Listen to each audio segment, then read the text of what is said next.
You know the vibes. Welcome back to another episode of the Hoop Genius podcast presented by NBA 2K23. Once again, if you haven't yet clicked the link in our description to pre-order your copy of NBA 2K23, you are gonna miss out. Trust me, you want to be able to play this game as soon as you possibly can. The only way to do that is by hitting the pre-order link. So hit the link in the description right now to pre-order your copy of NBA 2K23. And then get ready to kick back and enjoy another episode of the best basketball show on the planet. BJ Armstrong is with me as always. BJ, how was your weekend? You know, Mo, I got a saying these days. Bring your game.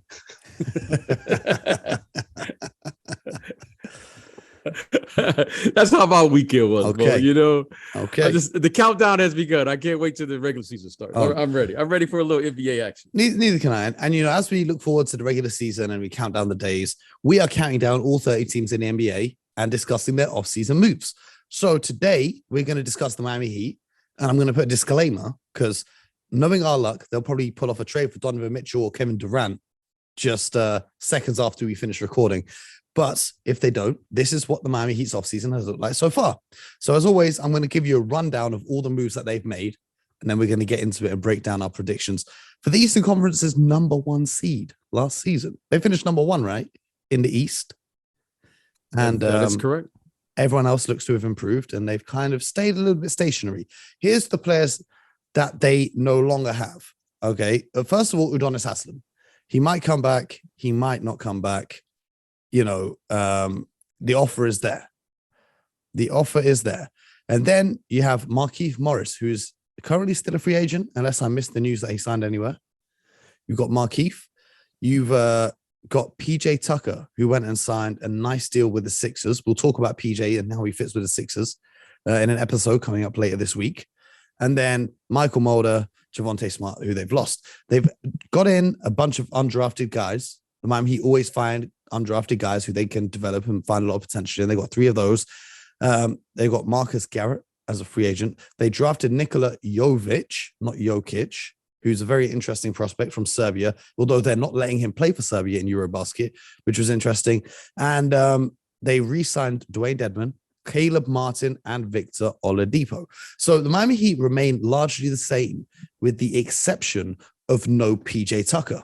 Okay, everyone else has looked to make moves, add to their roster. The Celtics went out and got guys. Philly went out and got guys. But the Miami Heat have stayed kind of stationary. They've lost PJ Tucker, which means now they've got a gap at a power forward spot next to Bam Adebayo. Are they going to be starting Jimmy Butler at the 4? Is Caleb Martin, having just re-signed that contract in Miami, going to start the 4? Is Max Strus even going to go into that starting lineup? Is Tyler Herro going to be part of the starting lineup? I don't know. BJ, what do you make of the Miami Heat's decision well, it's not their decision, but PJ Tucker's decision to leave and the gap that it leaves in their team at the power forward spot? Well, you know, I've been waiting to say this for a long time, years. So I got something I want to get off my chest here. You know, we always talk about executives of the, you know, whether that was executives who are elite executives, such as Jerry West, Greg Popovich, Pat Riley. You know, we throw these names around, great basketball minds. But one of the greatest moves I've seen this year, I mean, not this year, in recent history, okay, was the executive moves of Dwayne Wade, the former player. Dwayne Wade recruited and delivered LeBron James in his prime. Mm-hmm. I'm going to repeat this, Mo. Dwayne Wade, okay, it wasn't the Miami Heat. It wasn't Pat Riley. It wasn't Jerry West. It wasn't the LA Lakers and Chicago Bulls and all the Boston Celtics. Dwayne Wade recruited and delivered LeBron James in his prime. That he did. Dwayne Wade single-handedly went down, was drafted by the Miami Heat, and changed the culture. So I want to give a shout out to Dwayne Wade. I've been waiting to say this for a long time, in the right place. And today was the right place. And he's very So good we give personal friends. He's very good personal friends with Jimmy Butler, who also then ended up signing with Miami as a free agent. And after he left Miami and then returned, in his exit meeting, he delivered Jimmy Butler. There we go. And now he's a part owner of the Utah Jazz, and he might just deliver Donovan Mitchell. Okay, so I just wanted to make sure that Game here on the Hoop Genius podcast recognizes Game. Facts. Shout out to our friend Dwayne Wade. There's actually That's one of the great executive moves in the history of the sport. Okay, in the history, he single-handedly delivered LeBron James to the Miami Heat in his prime, along with Chris Bosh. Okay, by the way. Now let's get back to this current team. Just while we're there, for any new basketball fans, because we know a lot of you guys who listen to the show, some of you are great basketball minds, but some of you are newer, introducing to the NBA over the last couple of seasons. Some people have got into the NBA through this podcast, which I love. But if you do not know that much about Dwayne Wade, there's actually a great documentary about him on Disney Plus that I watched when I was on a flight recently. And it tells his story of his career throughout growing up, a really interesting story of his childhood, and then his career, of course, with the Miami Heat. So do check that out if you want to know more about D Wade. That's not just the highlight reels that you see of him. Absolutely posterizing action, very shallow, but one of my favorite highlights of all time. But continue, BJ. We were talking about the gap at a power forward position now that PJ Tucker has left the Miami Heat. Even the great GM Dwayne Wade couldn't stop that one from happening. Well, the great Dwayne Wade has his fingerprints all over this current team, and that's with Jimmy Butler. What I would like to see them do, and what I think they will do, I think it's time to put Bam at his natural position, which is the power forward position. I would really like to see Bam slide over to the power forward position and really be the all-star on the offensive end and the defensive end. That's two players at the power forward position, and the same. I think you can get 4 positions in one player from Bam Adebayo. Okay, I think he's that good. Go ahead. With Bam Adebayo at the 4, you then need a Dwayne Dedmon or even an Omer Yurtseven at the 5. Yes, to go alongside him. I think that kid is ready to start playing. He was a rookie, if I remember correctly, last year. Yeah. I'd like him. I think he's ready to. I would start him. He's a solid player. He looks like he's ready to start. He's a double machine when he's on. Defensively, maybe needs a little bit of work. Offensively, vertical lob threat, can do a little bit of screening action for you and whatnot. But the big problem with that then is you're automatically decreasing on shooting and spacing. And when you've got a Jimmy Butler on your team, who's not a great shooter, you needed PJ Tucker in that role to be able to space the offense a little bit, to provide space for Bam to operate on the inside, Jimmy Butler to operate on the inside as well. So the question now begs is, we saw a video. I may have seen Bam Adebayo in London doing a few workouts, really focusing on his 3-point shots. And Miami Heat fans saw some of these videos that we got out there, and they got really excited that Bam Adebayo was trying to expand his range, because it's been a long time coming now. That mid-range is looking kind of consistent.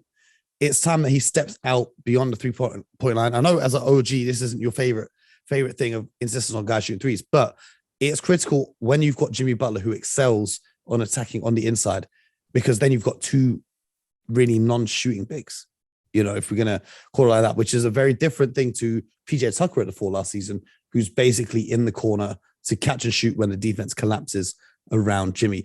Do you think we're going to see Bam taking on a much bigger offensive role in terms of, do you think we could see this season being the one where Bam Adebayo becomes the number 1 option on offense? Because he does so much defensively, and he's going to have to probably do more defensively without PJ Tucker there. He's going to have to do more rebounding, because PJ Tucker's just playing defense, rebounding, and then catch and shooting. So Bam's going to have a bigger role on defense. He's going to have to be more active on the glass. And then also, as Jimmy Butler's a year older, Kyle Lowry, we're going to discuss him shortly, but do you think Bam Adebayo could be the number 1 option on offense as well, and he's really going to have to do it all? Well, I think the way they play, I don't think they really have a number 1 option. They really do a good job, I think, of spreading the basketball, player movement, ball movement. And Jimmy Butler is without question the number 1 option there. Oh yeah. Okay. The number 2 option is screen roll with Jimmy Butler and Bam. That's the number 2. And then I think Bam will get the next touch after that.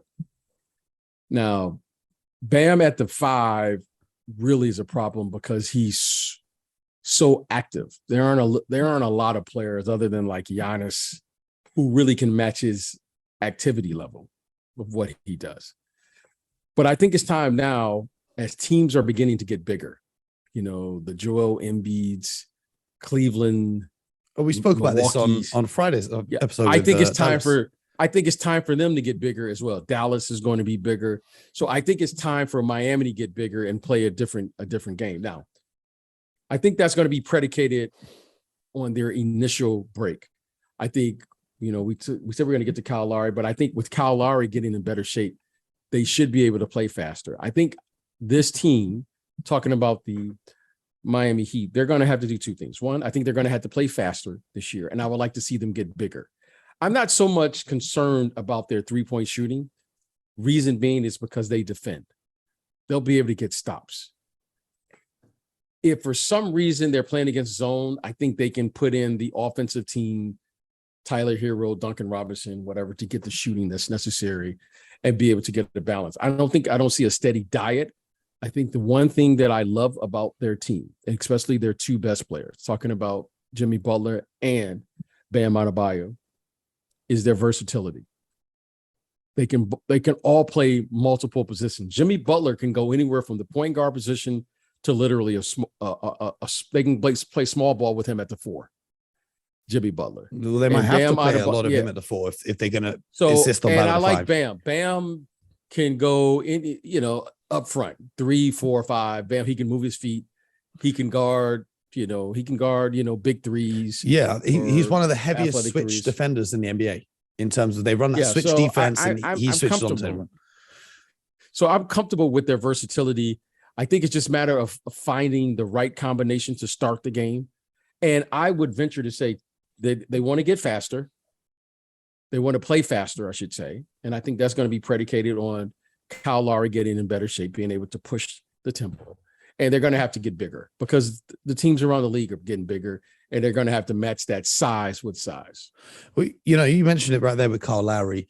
Eric Spoelstra, which is kind of out of character for him, also Pat Riley, who wasn't out of character for him, all said that Kyle Lowry needs to be in better shape after last season ended. Right.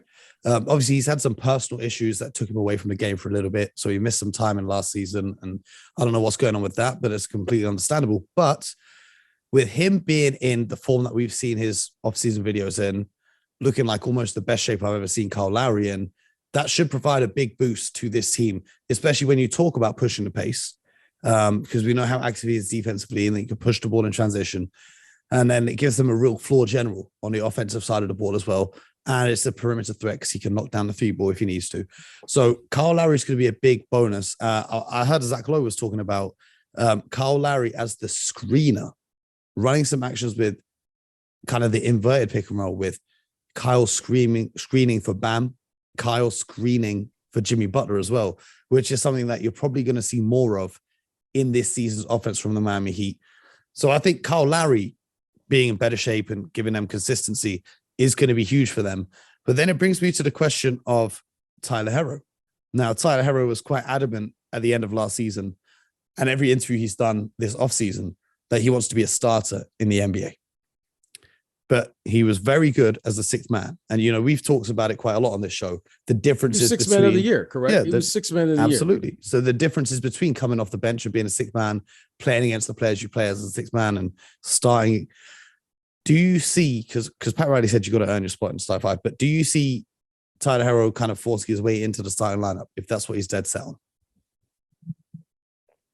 Having the opportunity to do both, and if there's one thing that I could go back, I think I've shared this with you privately and over the public forum, I would have just stayed on the bench and just been the 6th man. Reason being, Mo, is there's a difference between being a starter and playing with that responsibility as a starter, especially a starting guard. coming off the bench, I never had to worry about making sure the star players had their numbers. I never had to worry about, managing how we started off the game. I never had to worry about if our group wasn't playing well. I just knew what I had to do when I came in the game. And, Mo, it's easier to play that way. When you start taking responsibility for the other four guys, and you have to do that as a starter, right? Because if you, as a starter who will play the majority of the minutes, you are responsible on how we play, especially as a lead guard. I had to be concerned about what plays were working, what matchups were the best, time and score, how the referees were calling the game. Were we up 10, down 10? When we made a substitution, who got in foul trouble? Those are the things you have to do as a starter. You just want to come in and ball out. No worries. I just want to come in and get buckets. When you're coming off the bench, you're down 10. Hey, Bo, it's like, okay, wasn't my fault. That's why coaches put me in the game. You know what I mean? I'm just out here having fun. I'm just out here having fun. We're up 10. My job was not to let the other team get back in the game. Mo, you know what I'm saying? Mo, I hit my first 3 shots. The heat check was coming because I was in there to do a job in a short amount of minutes. I wasn't playing starter minutes. So he's found his niche. Tyler Hero has found his niche and will get paid handsomely for his niche. Other than your ego, I don't get it. He's found his niche. And let me tell you something, Mo. He can play another 8 to 10 years at this pace. He's young enough to do it. Yeah. Now, your ego wants to be a starter. But let me tell you something, Mo, and I'm going to say this because it needs to be said to him. Coming off the bench, playing against the backups in this league is different than playing against the following: Steph Curry, Damian Lillard, Kyrie Irving, Chris Paul, and all of these players. Now, he's the 6th man. He's the best 6th man in the league. I'm not sure, Mo, that he can come in and just suddenly be better than Ja Morant, Trae Young, Luka Doncic, and all of these guys. You follow what I'm saying here, Mo? He is a really, really good player. Okay? You could borderline say he's like an elite player at what he does currently. Once he comes in the starting lineup, Mo, is he in the upper echelon or? Okay. How does this differ, in your opinion, from when James Harden won 6th Man of the Year back in 2012? Because we could have said the same things about him, but instead he went to a situation where he was in the starting lineup and we saw the growth in his game. What do you see as the ceiling of Tyler Hero's game? Do you think this is going to be the best he gets? Because I still think that there's room for him to continue to improve, to get even better. Here's the difference. I don't apply every situation just because you come off the bench in one situation and then apply it to all. James Harden was traded. Okay. He was traded. Yes. To the Houston Rockets. Okay.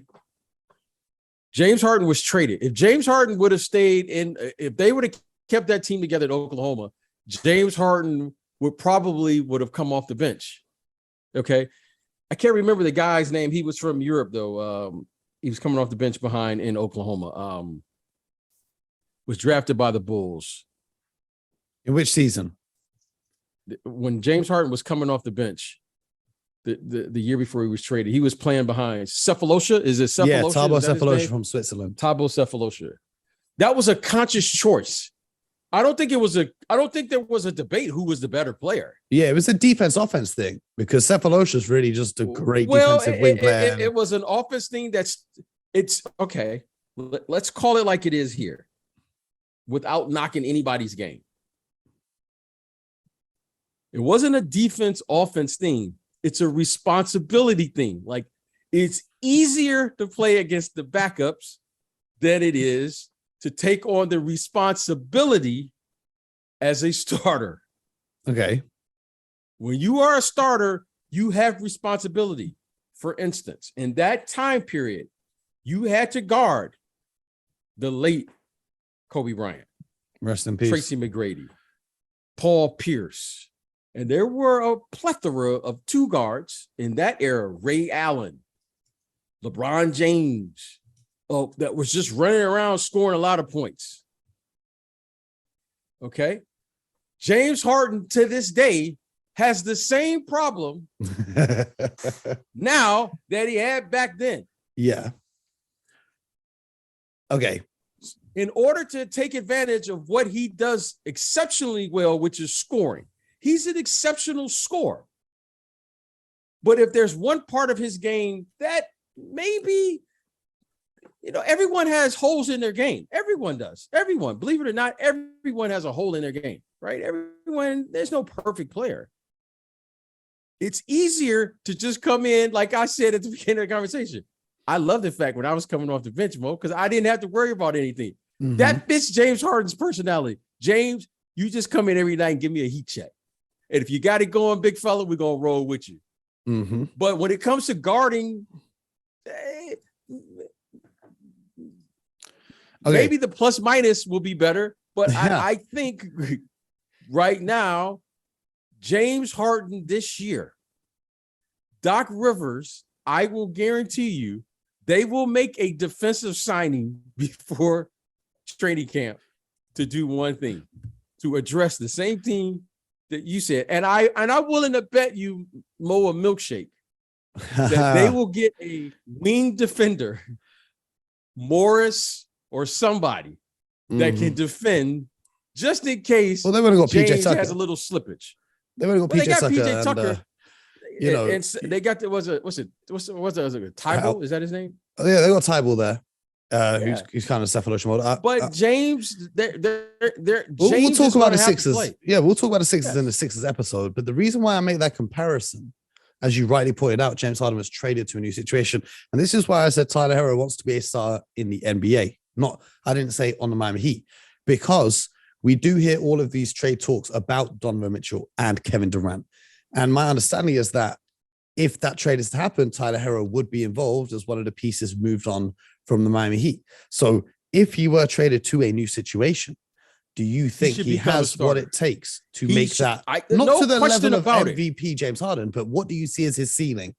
I see him becoming a really good player. I really do. 20 a night, 25 a night.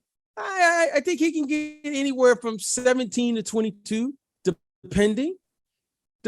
Now, when you go to a new team now, you got to also understand there's a pecking order. Is he going to be one of the primary guys are they looking to build a team around him? Like we alluded to with James Harden. Are they looking for him to be a contributor like he's currently doing now? Even though he is a primary player down there, it's still Bam Adebayo and Jimmy Butler. That's their team. They're not building a team around. Now, if Tyler Herro goes to Utah, that's an interesting dynamic because suddenly maybe he's the guy they say he's in our top three. I think without question, he could be a Ricky Rubio type guy. Okay. When I say Ricky Rubio, he can play that position at a very high level. I think Rubio's far ahead. Do I think he will be an elite level player? I don't. It takes to be an elite level athlete. Do I think he could be a really, really good player? Absolutely. He can shoot it. He's got a nice handle. He plays off the dribble. He's got nice size. He's a tough kid. But Ja Morant and Steph Curry and Kyrie Irving and Trae Young and those guys are just, those guys are elite level athletes. It takes a certain level. DeJounte Murray is he's a terrific athlete. So, Luka Doncic, you're talking about the best of the best of the best. I think he could be listen, the kid can easily average 20 and 8, 20 and 10 in this league. That's nothing to sneeze at. But do I see him if you said Tyler Herro versus in the playoffs versus Luka Doncic, advantage Luka. Tyler Herro versus Steph Curry, advantage Steph Curry. Tyler Herro versus Ja Morant. Tyler Herro versus Kyrie Irving. Mhm. So speaking of these trades involving Tyler Hero, they've been talking about Donovan Mitchell, they've been talking about Kevin Durant, but all the reports this week were saying that if the Miami Heat failed to land a big trade, their plan B is to go after Gordon Hayward. The reason being, Tyler Hero is still a very talented player, but he's a young player. Doesn't necessarily fit the timeline with an aging Kyle Lowry and Jimmy Butler. And so an idea that's been floated around has been Tyler Hero, Duncan Robinson, a pick, and a couple of salary filling players in exchange for Gordon Hayward, who has 1 year left on his contract. Because Gordon Hayward can come in, play the 3 position, play the 4 position. He's very, very mature with the basketball. I would do that. You could stop right there. If Miami would do that, and I'm Charlotte, I would do that and waive the physical. I'd waive everything. You would do it that quick. Get Gordon Hayward. No question. You're gonna have Tyler Hero and LaMelo Ball at your guards. Come on. There's nothing else to talk about. You got size. They both can handle. They both can shoot. They both can pass. Now, defensively, but hey, like I said, there's nothing perfect. But you know what? I like that. How'd you like it for Miami, though? Because this is the Miami episode. So how'd you like it for the Heat perspective of getting Gordon Hayward? I don't like that for the Heat. I said there's a couple things I think the Heat have to do. They have to play faster, and that's youth. Okay? And they need to get bigger. So that doesn't I don't do that if I'm Miami, but if that's something they want to do because they don't see Tyler Hero in their timeline, which to me, Tyler Hero fits in the same timeline as Bam Adebayo. Well, the reason for all the speculation is Tyler Hero is, of course, eligible for his extension. And when he does sign that extension, he will be untradeable for a period of time. But up until he signs that, that's why all these rumors are here. Because people are thinking, okay, well, if he is in their long-term plans, they would have signed up the extension, done deal, and keep it moving forwards. But obviously, Pat Riley likes to keep his options open. But looking forward to the Miami Heat this season, they've kind of remained a little bit stationary, BJ. I want to know from you, because I put a poll out there for the people today. I want to know from you, which seed the Miami Heat finish with this season in the Eastern Conference? I believe they will be in the top 4.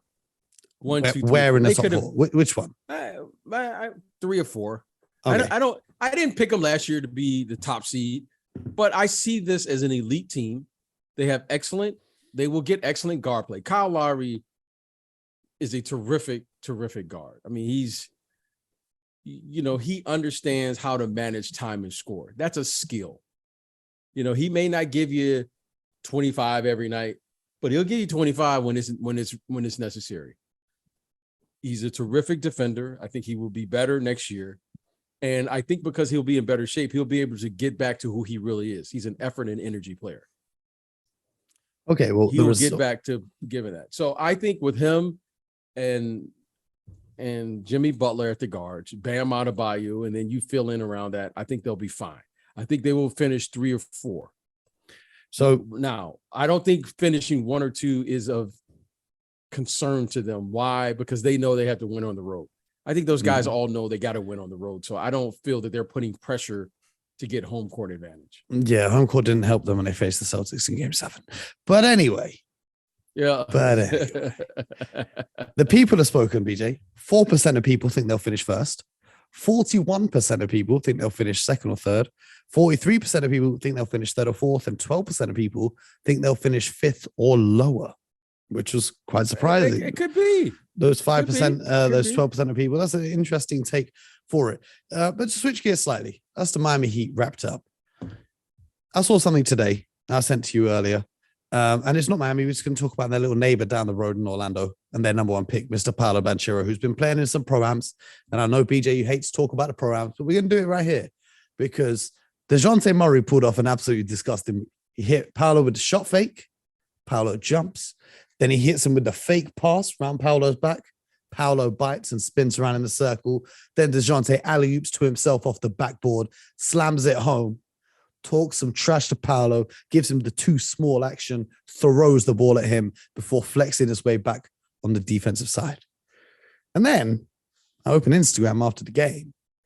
And Paolo's posted something, a screenshot of the video saying, let me find it so I don't misquote him.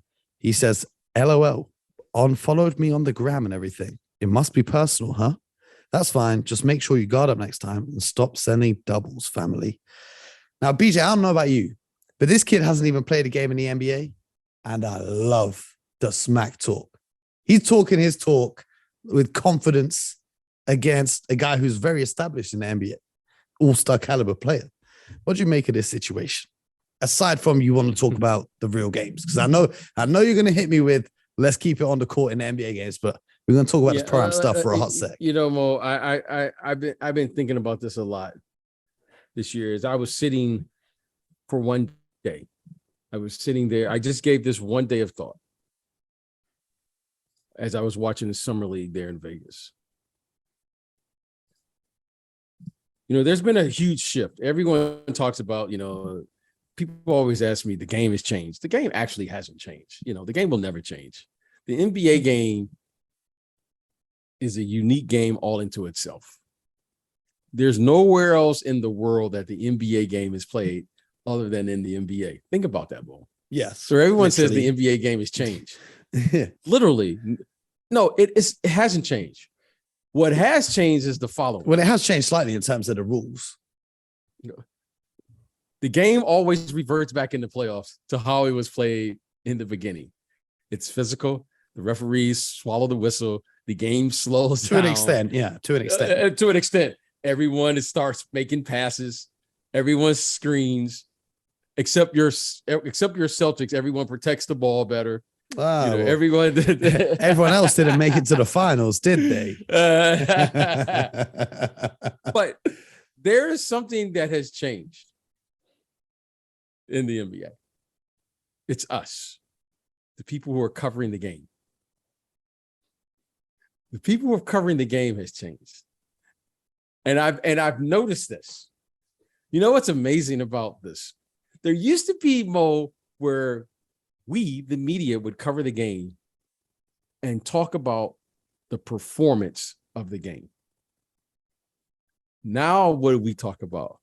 We want to talk about the entertainment of the game. Okay. And no. Hold on. Didn't say nothing. I just said okay. Yeah, because I know you got something to say, and then I'm going to turn it over to you. I've always got something to say. That's what's changed. Mm-hmm. So it used to be the performance. Okay. In the summertime, this is when you play, you work on your game. What Paolo and DeJounte did, that's nothing new to me. Okay, a couple of guys playing. One guy is going to try to intimidate another guy, especially a younger guy in the summer. Let me tell you something. As a veteran, when you see a really good player, when I saw really good players in the summer, you know what I tried to do, Mo? When we would play the summer league, I would try to score 40 on them in the summer. Why? Because I always wanted to shake their confidence. So when they saw me doing it in the season, they would be like, oh. Because let me tell you something. Mo. The one thing I will respect about Paolo and that reply, and I just told this to my son the other day, my oldest son, who's 21. I said, if you ever lose your confidence, you'll never get it back. That's the one thing. That's the one thing that you can't get back. Now you can be in a shooting slump. You can be playing bad in a stretch. But if you ever lose your confidence, Mo, it never comes back. And let me tell you something. There's a lot of players out here trying to take your confidence. Mm-hmm. Now, I saw the clip that you sent over. Okay, I wasn't impressed. But come on, man, have some fun. I am having fun. And what I learned from that is Paolo has a little toughness with him. Mm-hmm. Because this is the NBA and everybody's going to hit you. Everybody gets dunked on. Everybody gets crossed over. Everyone's going to get touched for 40 or 50 in any given night. But if you don't lose your confidence, Mo, and you come through that on the other side, it's going to be a problem for a lot of people. So let me tell you all about Paolo right now. And I don't know him from Man in the Moon, but let me tell you something. His response is a very dysfunctional response because by my account, he hasn't played one NBA game. He has no reason to get confidence or have confidence at this stage. What has he done? I like the confidence, though. I like the confidence, too. That's why it's dysfunctional. Why does he have confidence? He scored the same amount of points you and I have in the offseason. 0. He's got 0 points in an NBA game. 0. Why does he have this level of confidence? Hey, I don't know, but I respect it. So you better get him early because, Mo, when you have confidence like this and you put confidence with a little hard work with it, it could be a problem. Now, I'm just going to put this in the back of my mind and go, this kid has a little confidence because veterans always, it's an unwritten rule in the NBA. You always try to take that young fella's confidence. Why? Because when I saw Allen Iverson for the first time, I said, oh my, if you don't get him now, you don't get him now.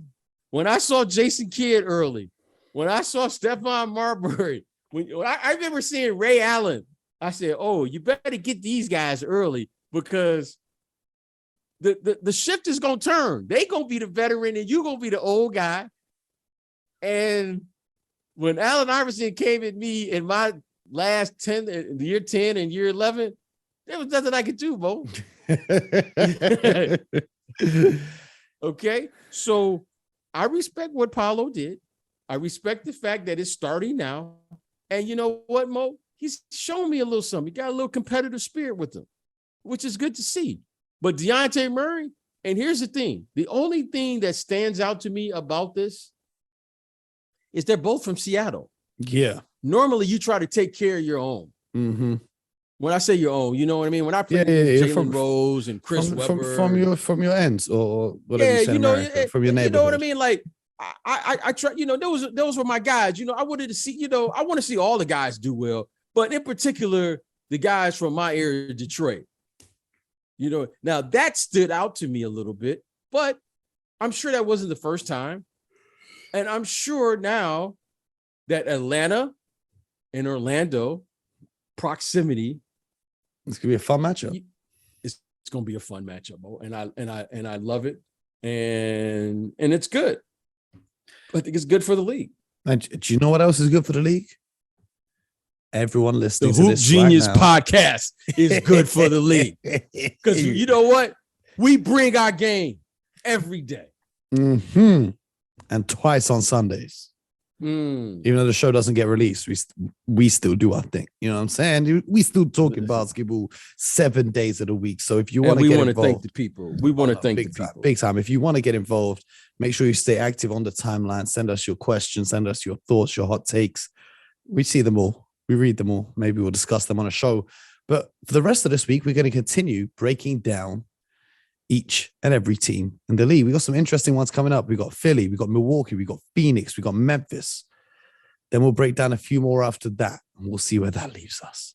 BJ, once again, thank you very much for the wisdom. You guys at home listening, thank you very much. Make sure you are subscribed, leave a review, leave a rating, and all that good stuff.